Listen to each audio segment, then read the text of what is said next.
Salut à tous, c'est Timus ou Timothée comme on me connaît et je suis athlète étudiant aux États-Unis à Iowa Western et aujourd'hui je vais vous parler des cours aux États-Unis.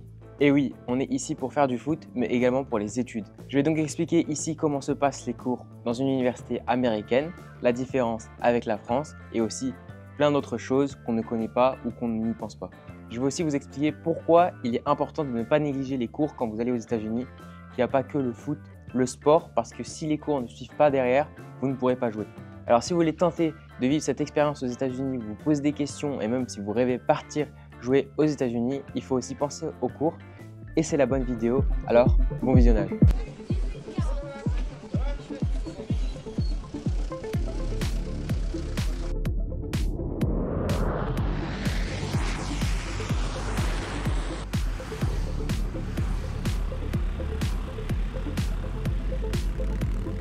Changement de décor. Ce que je remarque, et c'est mon cas aussi, c'est que beaucoup de jeunes veulent partir aux États-Unis.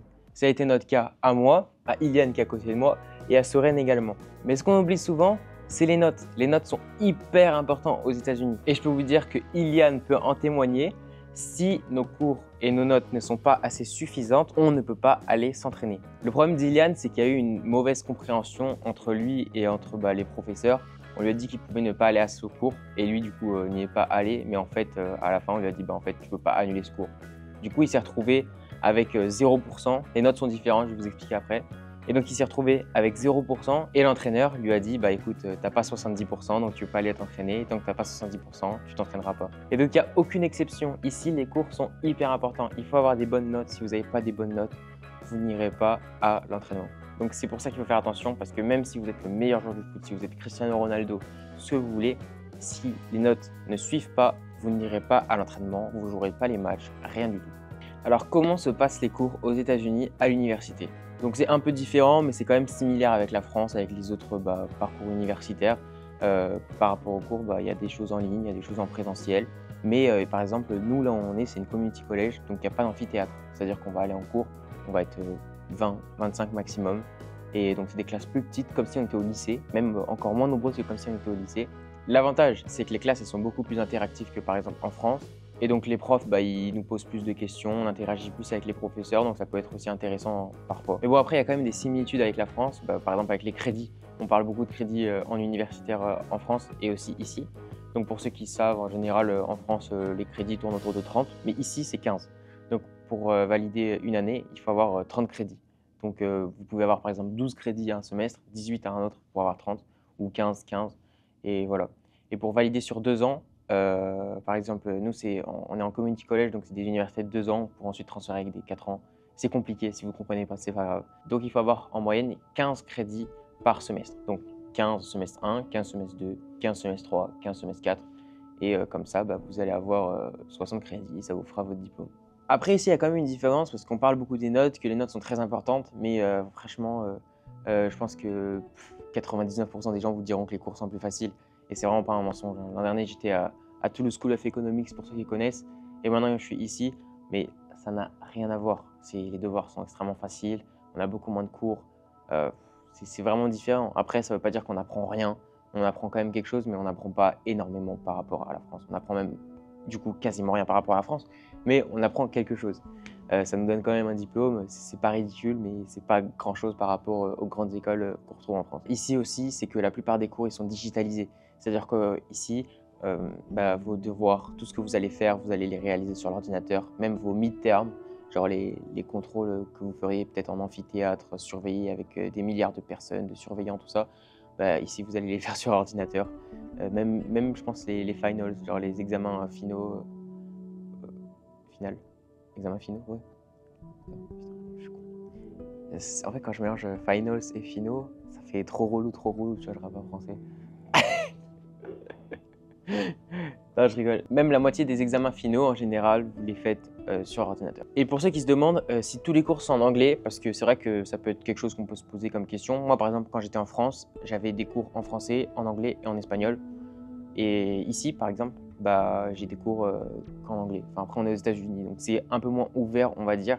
Après, par contre, la différence, c'est qu'ici, quand même, il y a beaucoup d'hispaniques, donc de Mexicains, tout ça. Enfin, c'est vraiment que des cours en anglais et ça ne changera pas. Donc si vous venez ici, bah, faut maîtriser l'anglais, mais c'est pas un problème si quand vous arrivez, vous comprenez rien. Il y a plein de gens, là on est en novembre, il y a plein de gens qui quand ils sont arrivés, ils ne savaient pas parler anglais.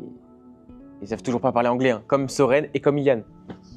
J'aimerais parler de quelque chose de plus sérieux parce que les cours en soi, ça va toujours ressembler à certaines choses. Mais s'il y a un truc que je trouve hyper important ici aux États-Unis, c'est que quand on réalise un bachelor, ça ne se passe pas en 3 ans comme en France, mais ça se passe en 4 ans.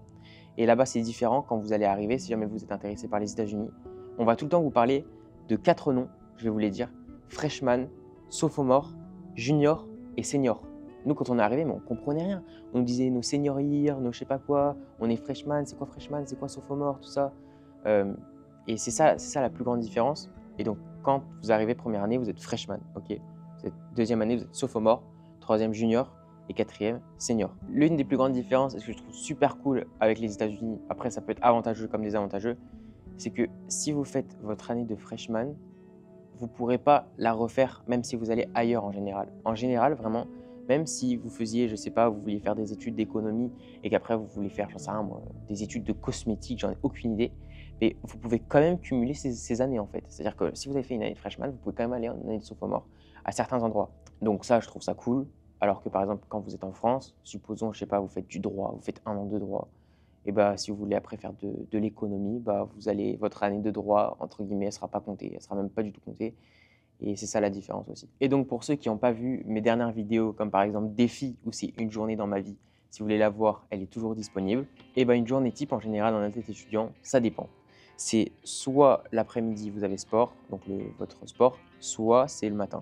Nous dans notre cas c'était le matin, donc le matin on se levait, on allait faire le petit déjeuner, etc. On allait au foot, puis ensuite on allait à la muscu, après on allait manger, on allait se doucher et ensuite à partir de ce moment-là on allait en cours. Pour d'autres c'est inverse, ils se lèvent, ils vont en cours et après ils vont manger. Et puis l'après-midi, là, ils vont à leur sport. Donc très généralement, c'est ça. Je ne crois pas qu'il y en ait qui ont sport le soir vers 20 h par exemple. Je pense pas. Je pense que tous les gens en général ils vont se coucher vers 19 h, 20 h, c'est très très tôt. Et les journées se commencent plus tôt. Il y en a certains qui ont entraînement à 6 h du matin. Donc c'est plus tôt et ça se couche plus tôt. Et pareil pour les repas, c'est beaucoup plus tôt. Mais ce qui est bien, c'est que tout est au même endroit. C'est-à-dire que vraiment, vous allez en cours, après vous allez à l'autre bâtiment, vous allez au sport, et puis au bâtiment d'après, vous allez vraiment vous doucher, puis vous allez manger au bâtiment d'à côté. Enfin vraiment, c'est un gain de temps énorme et c'est génial. Ok, et donc à un moment, je vous ai parlé des pourcentages quand j'ai dit qu'il fallait avoir 70% pour pouvoir s'entraîner. Ça dépend des universités, c'est propre à la nôtre. Nous, ce qu'ils nous disent, c'est voilà, il faut avoir des telles notes. Et à la fin, en fait, ils disent GPA. Je ne sais même pas ce que ça veut dire, c'est initial. Mais le maximum, c'est 4. Et donc, pour valider ton année, il faut avoir 2. Et nous, ce qu'ils veulent dans notre programme, comme ils appellent au foot, c'est 3,5. Et en gros, ils nous demandent donc 70% dans chaque matière. Donc en gros, c'est comme si au lieu d'être sur 20, je sais pas, ils vont vous donner des sortes de points. Et en fait, les points vont être mis sur des formes de pourcentage. Et voilà, vos pourcentages, c'est vraiment vos notes sont sur des pourcentages. Et à la fin, ces pourcentages, ils vont faire en sorte que vous ayez soit D, soit C, soit B, soit A. Et à la fin, ça comptabilise en forme de GPA en fait. En gros, en fonction de votre pourcentage, ça va donner un score entre 0 et 4. Et c'est ça qui va donner votre moyenne. Comme en France, si vous n'avez pas, je sais pas, 12 de moyenne, là ici, vous aurez 2,4 par exemple, enfin, aux alentours de ça. Donc voilà, en résumé, étudier aux États-Unis, c'est vraiment cool. Faire du sport aussi aux États-Unis, c'est vraiment très bien. Mais il faut savoir que si vous venez seulement pour faire du sport, le problème, c'est qu'il va falloir aussi étudier. Si vous ne faites pas le nécessaire dans vos cours, vous n'aurez pas de sport. Donc c'est très important. En plus, si vous avez des mauvaises notes en cours, vous pouvez très bien perdre votre bourse. Bon, du coup, comme vous l'avez compris, voilà, on passe souvent par cet endroit. C'est même pas souvent, c'est tout le temps. Et comme vous l'avez compris, on part pour les cours. Et oui, donc c'est comme sur le campus. Bon, c'est valable aussi en France. Tout simplement, on a cours au même endroit. C'est comme les Crous. On peut tout simplement dormir sur le campus. Vous voyez mes cheveux mouillés, c'est normal, j'étais à la douche. Et bon, c'est pas une différence parce qu'il y a aussi la même chose. Mais voilà, aux États-Unis, c'est la même chose. Vous pouvez dormir sur le campus, vous pouvez aller à doucher et directement après aller en cours. Ce matin, j'ai eu muscu, c'est peut-être une différence avec la France. Bon, il y a plein de gens qui vont à la muscu en France, mais je pense pas qu'il y a beaucoup de gens qui vont à la muscu avec un préparateur physique, qui vont faire du foot, qui vont manger au même endroit et qui juste après se retrouvent à partir en cours 1 heure après. Bon, même si en France, je suis sûr qu'il y en a plein qui le font dans les centres de formation ou dans d'autres endroits. Mais voilà, aux États-Unis, c'est beaucoup plus commun, c'est plus accessible, on va dire. C'est toujours accessible à des athlètes, comme ils disent. Mais voilà, là, c'est là où je me dirige, je vais en cours. Vous allez voir ça. Et donc, les cours sont un peu différents et vous allez voir ça. Ici, peut-être que la différence, c'est que c'est quand même plus taillé à l'entrée les herbes. Si bon, c'est présentable en France aussi. Mais sinon, c'est vraiment la même chose. Hein. Vous avez déjà vu ce hall. Et voilà, hein, on va en cours, même chose. Ici, peut-être la différence, c'est qu'ils ont des vrais bureaux entre eux. Si je voyais bien ici, c'est pas des salles de classe. C'est que des bureaux. Et leurs bureaux sont hyper bien. Il y en a, ils ont des triples écrans. Il y en a, ils ont des gros trucs. Et voilà, vous voyez, par exemple là, un bureau. Ils ont carrément des rideaux, ils ont des trucs comme ça. C'est très grand. Ça, voilà, c'est salle de classe. Oh, c'est normal. Il y a un vidéoprojecteur. Il n'y a pas d'amphi. Et c'est comme ça. Hein. Et vous voyez, bon bah c'est comme en France. Hein. Les salles de classe banales où vous retrouvez des petits papiers. Après ça fait très américain. Genre voilà, c'est des halls sous forme comme ça. Puis ils sont tous connectés entre eux. Enfin bref, c'est une université quoi, c'est normal. Et puis ils sont en couleur quand même de l'université bleu et blanche. Donc on retrouve beaucoup de pas de bleu et de blanc. Mais voilà, je vais vous montrer une classe dans F002. Les plannings sont affichés comme ça ici. Hop. Et bon voilà. C'est une salle de classe comme en France. Voilà. Puis après le hall principal qui est vraiment très joli. Et très très joli. Regardez ce qu'il y a comme vue en haut. Hop, plus ici. Hop, vous voyez là. C'est très joli. Je trouve que les finitions de ce hall sont vraiment bas. Vraiment pas mal. Et là pour moi une différence par rapport aux cours et d'autres choses, c'est que des gens sont mis en avant. Et voilà. Regardez. Ici une personne qui est mise en avant, genre l'alumni de l'année. Et puis là plusieurs personnes, des alumni qui ont été remarquants. Et là vous voyez ici les personnes marquantes de l'université. Et ça, c'est vraiment la différence. C'est que c'est assez rare de voir ça dans des universités françaises, mais à l'étranger, on le voit quand même pas mal. Donc voilà, vous pouvez plutôt voir la différence. Bon, ça reste quand même des cours. Je sais qu'en France aussi, les doyens, les choses comme ça sont aussi reconnus. Donc il y a quand même leurs photos dans les universités. Moi, ça marque ça. Par exemple, les alumni de l'année, ça personnellement, je ne l'ai pas trop vu quelque part ailleurs. Dites-le moi si je me trompe en commentaire. Mais voilà, ici aux États-Unis, c'est quand même plutôt bien vu. Et bon, voilà, il y a pas mal d'affiches. Et les salles, bon, ça fait quand même américain. On va pas dire le contraire. Mais malgré tout, bon, c'est la même chose. C'est des salles de classe qu'on retrouve comme en France. Et voilà, c'est pour aller étudier, c'est similaire. Maintenant, les cours sont différents. Donc voilà, j'espère que ça vous a plu. Si vous avez des questions, n'hésitez pas à me le dire dans les commentaires.